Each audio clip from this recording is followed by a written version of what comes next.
Hello, good morning friend. দেখো, মর্নিংয়ে আজকে সবার ফার্স্টে আমি এটা কি বলো তো, এটা কি খাবো, এটা চিয়া সিড ভিজিয়ে রেখেছিলাম রাতের বেলা। আমি এই কন্টেনারটাতে এটাতে ভিজালে কী হয়, আমার খেতে সুবিধা হয়। রাতভর ভিজেছে। এখন ফার্স্টে আমি এটা খাবো। এক এক দিন আমি অল্টারনেট করে করে চেঞ্জ করি আর কি খাবারগুলো। এই দেখো, আমার ছেলের স্কুল যাওয়ার জন্য প্রস্তুতি। হ্যালো করে দাও। ওর স্নান ধান হয়ে গেছে, এখনও ভাত খেয়ে নিচ্ছে।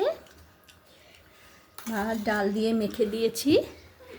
সকালবেলা আগে ওর জন্য ভাত ডালটা করে নিয়েছি, একটু আলু ভাজা করেছি, এটা দিয়ে একটু খেয়ে নিয়ে যাবে। কেননা সকালবেলায় ওকে অন্য কিছু খাওয়াটা মানে দিই না যে তা না, লুচি এগুলো এক এক দিন এক এক রকম করে বানিয়ে দিই।